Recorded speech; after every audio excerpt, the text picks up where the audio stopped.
Aksi demo buruh kembali membara setiap tanggal 1 Mei. Aksi besar-besaran biasa diserukan Asosiasi Buruh pada peringatan Hari Buruh Internasional ini. Para buruh turun ke jalan menuntut haknya yang selama ini tak banyak dipenuhi oleh para pengusaha. Bahkan para buruh sempat menyerukan mogok nasional jika tuntutan mereka tak juga dipenuhi. Mereka menuntut penghapusan sistem kontrak, perbaikan tingkat upah, dan jaminan sosial kesehatan. Tak jarang, aksi mereka berujung kerusuhan. Aksi demo buruh kerap menimbulkan kerugian hingga ratusan miliar. Aksi para buruh sejatinya bukti ketidakpercayaan mereka terhadap pemerintah yang tidak pernah tuntas menyelesaikan berbagai sengketa ketenagakerjaan. Di tengah angka pengangguran yang terus meningkat, para pengusaha memiliki posisi tawar yang tinggi, sehingga pemerintah tak bisa berkutik untuk memperjuangkan hak-hak para buruh. Bagaimana Islam memandang persoalan buruh ini? Ikuti ulasannya dalam Hasanah Ensiklopedia Islam Dunia.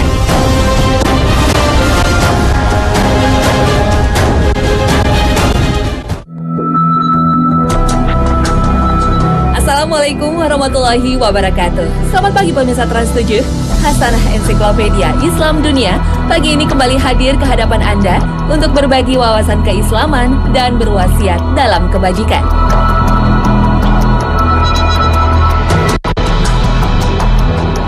Kisah sedih para tenaga kerja Indonesia di luar negeri menjadi catatan sejarah kelam Indonesia. Mereka ada yang mendapat perlakuan keji, diperkosa hingga divonis mati. Karena sempitnya lapangan kerja di negeri ini, saudara-saudara kita terpaksa mengadu nasib di negeri orang. Padahal, tahukah Anda, bangsa Indonesia adalah bangsa yang besar.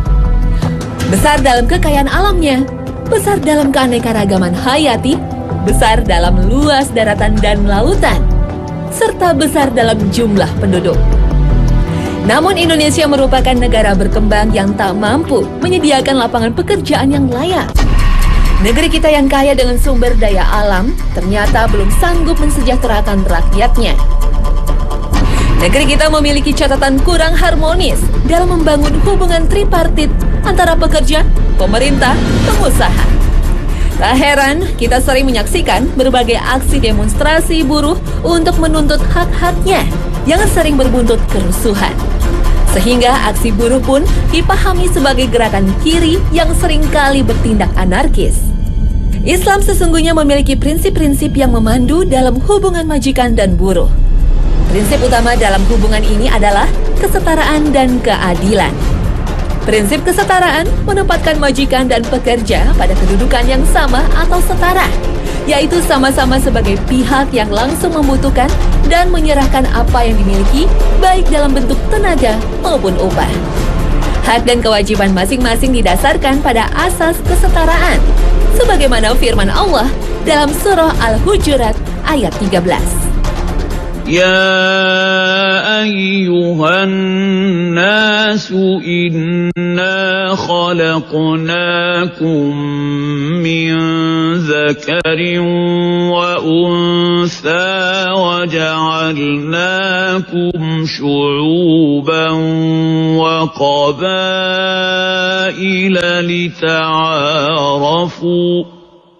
إن أكرمكم عند الله أتقاكم إن الله عليم خبير.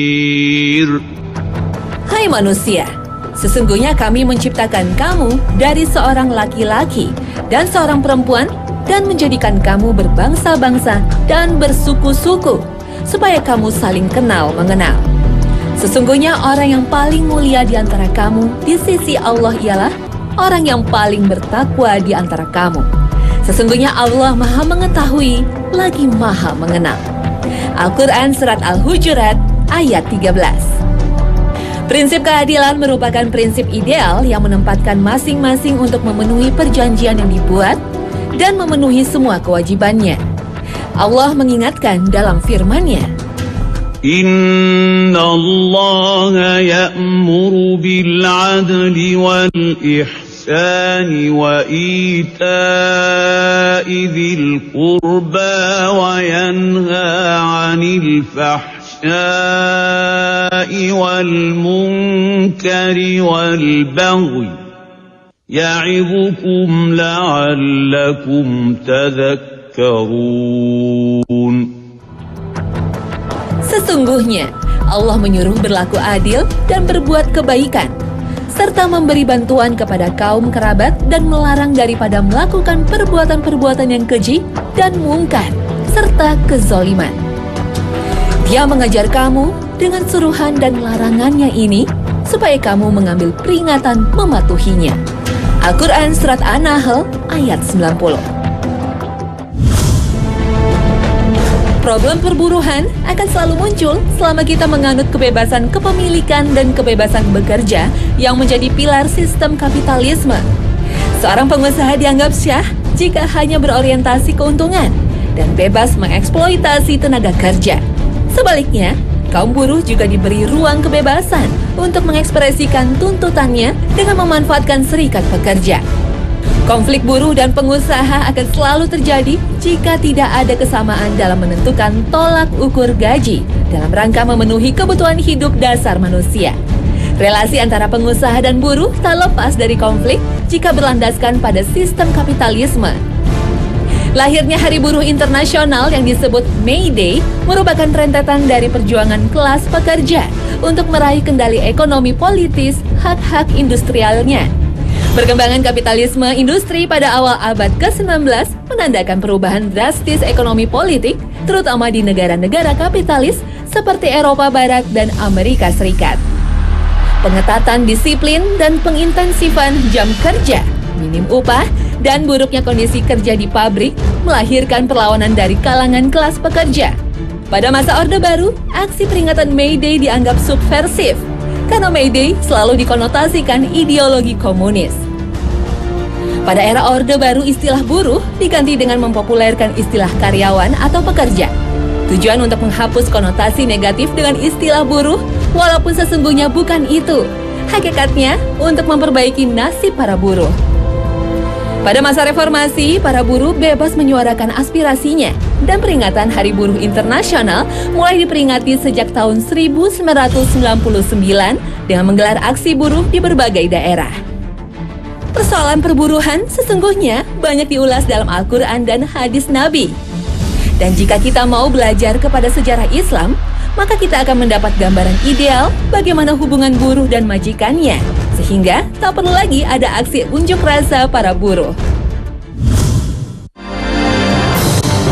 Islam membagi dua macam ibadah, yaitu pertama ibadah khusus atau al-ibadah al-mahdoh yang bersifat vertikal dan telah ditentukan macamnya, tata cara dan syarat rukunnya seperti sholat, zakat, puasa, dan haji. Kedua, ibadah umum atau al-ibadah ghairil mahdoh adalah ibadah yang jenis dan macamnya tidak ditentukan. Ibadah jenis ini umumnya berkaitan dengan kegiatan manusia atau muamalah yang tidak dirinci jenisnya satu persatu. Allah Subhanahu wa Ta'ala berfirman, وَابْتَغِ فِيمَا آتَاكَ اللَّهُ الدَّارَ الْآخِرَةَ وَلَا تَنْسَ نَصِيبَكَ مِنَ الدُّنْيَا وَأَحْسِنْ كَمَا أَحْسَنَ اللَّهُ إِلَيْكَ وَلَا تَبْغِ الْفَسَادَ فِي الْأَرْضِ إِنَّ اللَّهَ لَا يُحِبُّ الْمُفْسِدِينَ. Dan carilah pada apa yang telah dianugerahkan Allah kepadamu kebahagiaan negeri akhirat. Dan janganlah kamu melupakan bahagiamu dari kenikmatan duniawi dan berbuat baiklah kepada orang lain, sebagaimana Allah telah berbuat baik kepadamu. Dan janganlah kamu berbuat kerusakan di muka bumi. Sesungguhnya Allah tidak menyukai orang-orang yang berbuat kerusakan. Al-Quran Surat Al-Qasas ayat 77. Rasulullah bersabda, barang siapa bekerja untuk anak istrinya melalui jalan yang halal, maka bagi mereka pahala seperti orang yang berjihad di jalan Allah. Hadis riwayat Bukhari. Dalam Islam, paradigma buruh sebagai alat produksi telah 14 abad lamanya ditinggalkan karena tidak sesuai dengan petunjuk Al-Quran. Dalam kitab suci Al-Quran, kaum buruh yang bekerja dimanapun merupakan perwujudan aktualisasi diri manusia yang bekerja untuk menyempurnakan dunia sekaligus bekerja untuk tugas kekhalifahannya di muka bumi. وَمَا خَلَقْتُ الْجِنَّ وَالْإِنسَ إِلَّا لِيَعْبُدُونَ. Dan aku tidak menciptakan jin dan manusia melainkan supaya mereka menyembahku.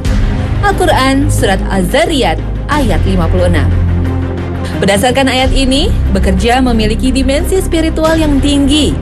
Bekerja bukan sekedar untuk survive, tapi juga untuk merefleksikan kekhalifahan manusia sesuai dengan tujuan penciptaannya. Harkat dasar semua umat manusia dalam bekerja adalah amanat dan kesadaran ilahiyah. Sebagaimana ditegaskan Allah bahwa salah satu tujuan diciptakan hidup dan mati adalah untuk melihat siapa yang paling baik pekerjaannya. Dalam surah At-Taubah ayat 105, Allah Azza wa Jalla berfirman, وَقُلِ اعْمَلُوا فَسَيَرَى اللَّهُ عَمَلَكُمْ وَرَسُولُهُ وَالْمُؤْمِنُونَ وَسَتُرَدُّونَ إِلَى عَالِمِ الْغَيْبِ وَالشَّهَادَةِ فَيُنَبِّئُكُم بِمَا كُنتُمْ تَعْمَلُونَ. Dan katakanlah, bekerjalah kamu, maka Allah dan Rasul-Nya serta orang-orang mukmin akan melihat pekerjaanmu itu. Dan kamu akan dikembalikan kepada Allah yang mengetahui akan yang gaib dan yang nyata. Lalu diberitakannya kepada kamu apa yang telah kamu kerjakan.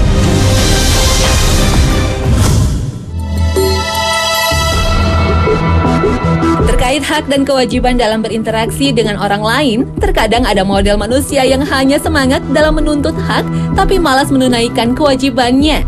Perbuatan ini disebut dengan totfif, dan orangnya disebut mutofif. Model manusia semacam ini telah Allah singgung dalam Al-Quran melalui firman-Nya. وَيْلٌ لِّلْمُطَفِّفِينَ الَّذِينَ إِذَا اكْتَالُوا عَلَى النَّاسِ يَسْتَوْفُونَ وَإِذَا كَالُوهُمْ أَو وَّزَنُوهُمْ يُخْسِرُونَ. Celakalah para mutafif. Merekalah orang yang ketika membeli barang yang ditakar, mereka minta dipenuhi. Tapi apabila mereka menakar atau menimbang untuk orang lain, mereka mengurangi. Al-Quran Surat Al-Mutaffifin ayat 1 hingga 3. Cerita ayat tidak sampai di sini. Setelah Allah menyebutkan sifat mereka, selanjutnya Allah memberi ancaman keras kepada mereka.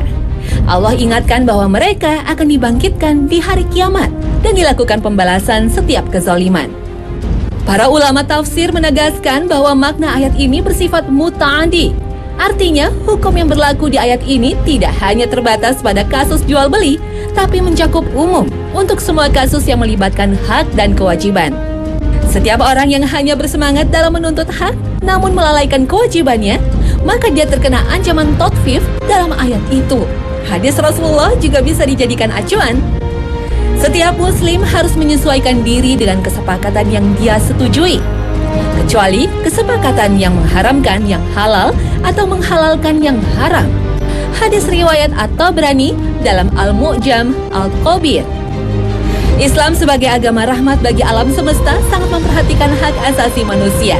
Sekalipun seorang budak, semua sahabat yang pernah membantu Rasulullah, baik dari kalangan budak maupun orang merdeka, semuanya merasa puas dengan sikap baik yang beliau berikan. Inilah potret ideal yang bisa dijadikan contoh muamalah antara majikan dan pembantunya, antara pimpinan dengan pekerjanya. Sebelumnya, kita perlu membedakan antara budak dengan pembantu atau buruh. Budak, jiwa dan raganya milik majikannya, sehingga apapun yang dimiliki budak ini menjadi milik majikannya. Dia tidak bisa bebas melakukan apapun kecuali atas izin majikannya. 100% berbeda dengan pembantu. Hubungan pembantu dengan majikannya tidak ubahnya seperti pekerja yang sedang melakukan tugas untuk orang lain dengan gaji sebagaimana yang disepakati. Muamalah antara pembantu dengan majikan adalah ijarah atau sewa jasa. Sehingga seharusnya beban tugas yang diberikan dibatasi waktu dan kuantitas tugas. Lebih dari batas itu bukan kewajiban pembantu atau buruh. Ada beberapa hadis yang menunjukkan penghargaan Islam terhadap hak masyarakat pekerja.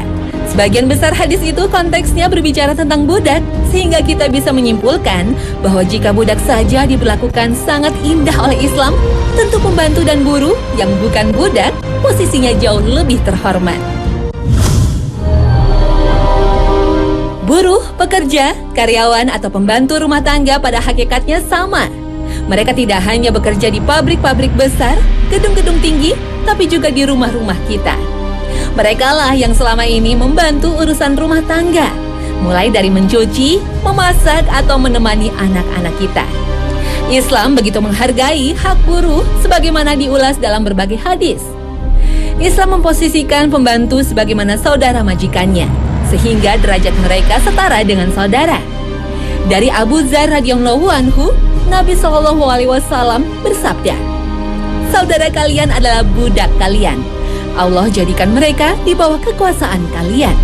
Hadis riwayat Bukhari. Rasulullah juga melarang memberikan beban tugas kepada pembantu melebihi kemampuannya. Jikalau itu harus dilakukan, beliau perintahkan agar sang majikan turut membantunya.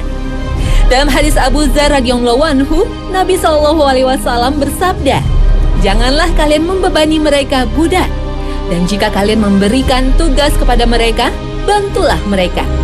Hadis riwayat Bukhari. Rasulullah juga mewajibkan para majikan untuk memberikan gaji pegawai tepat waktu, tanpa dikurangi sedikit pun. Dari Abdullah bin Umar radhiyallahu anhu, Nabi SAW bersabda, "Berikanlah upah pegawai buruh sebelum kering keringatnya." Hadis riwayat Ibnu Majah dan disahihkan Al-Albani. Islam juga memotivasi para majikan agar meringankan beban pegawai dan pembantunya. Dari Amr bin Huwairis, Nabi SAW bersabda, "Keringanan yang kamu berikan kepada budakmu, maka itu menjadi pahala di timbangan amalmu." Hadis riwayat Ibnu Hibban. Islam memotivasi agar para majikan atau atasan bersikap tawadu yang berwibawa terhadap buruh atau pembantunya. Dari Abu Hurairah, Nabi SAW bersabda, "Bukan orang yang sombong, majikan yang makan bersama budaknya, mau mengendarai himar atau kendaraan kelas bawah di pasar, mau mengikat kambing dan memerah susunya." Hadis riwayat Bukhari. Teladan Rasulullah yang harus menjadi panduan kita. Rasulullah melarang untuk bersikap kasar pada bawahan, seperti diriwayatkan oleh Siti Aisyah radhiyallahu anha. Rasulullah SAW tidak pernah memukul dengan tangannya sedikit pun, tidak kepada wanita, tidak pula budak. Hadis riwayat Muslim. Rasulullah pernah menjumpai salah seorang sahabatnya, Abu Mas'ud Al-Ansari, memukul budak laki-lakinya. Seketika itu Rasulullah mengingatkan sahabatnya dari belakang, "Ketahuilah wahai Abu Mas'ud, Allah lebih kuasa untuk menghukummu seperti itu daripada kemampuanmu untuk menghukumnya." Ketika Abu Mas'ud menoleh, dia kaget karena ternyata Rasulullah SAW. Spontan beliau langsung membebaskan budaknya. Nabi SAW memujinya, "Andai engkau tidak melakukannya, niscaya neraka akan melahapmu." Hadis riwayat Muslim. Anas bin Malik radhiyallahu anhu, di antara daftar sahabat yang pernah menjadi pembantu Rasulullah selama hampir 9 tahun lamanya. Sejak usia 10 tahun, beliau melayani Nabi. Dan inilah kesan mendalam sahabat Anas. "Demi Allah, aku telah melayani Nabi SAW selama 7 atau 9 tahun. Saya belum pernah mendengar sekalipun beliau berkomentar terhadap apa yang aku lakukan.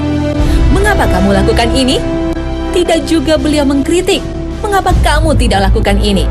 Hadis riwayat Muslim.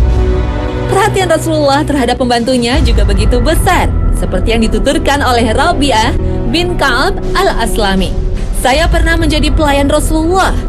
Kemudian beliau sempat bertanya, "Wahai Rabi'ah, kamu tidak menikah?" Aku jawab, "Tidak ya Rasulullah, saya belum menikah.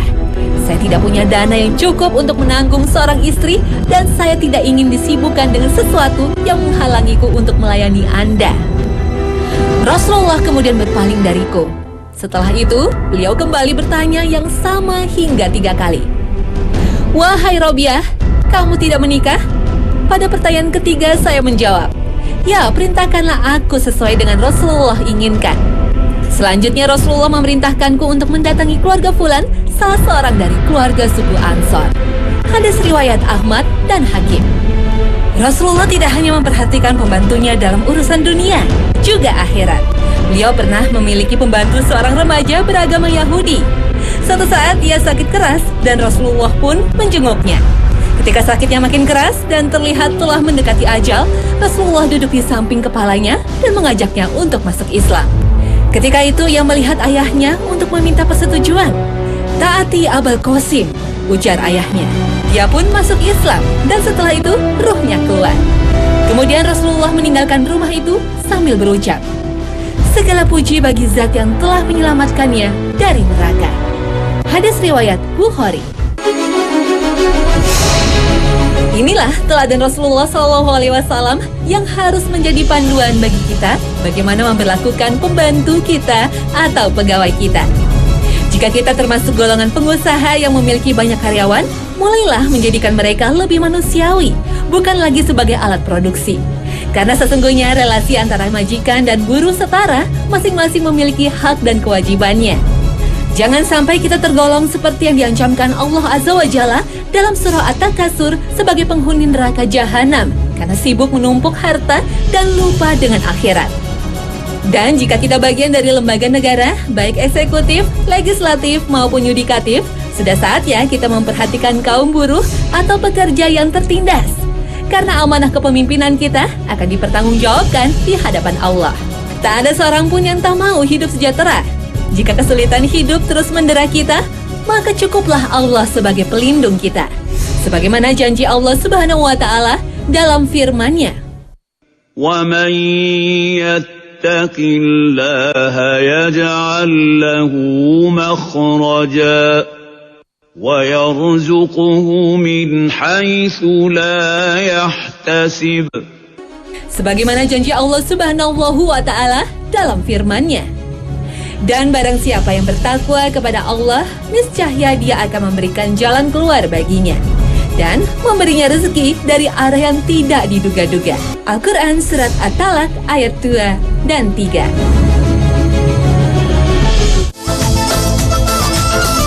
Nah pemirsa, mudah-mudahan tema tentang buruh dalam pandangan Islam selain memperkaya wawasan, juga menambah ketakwaan kita dengan cara mengikuti teladan Rasulullah Sallallahu Alaihi Wasallam.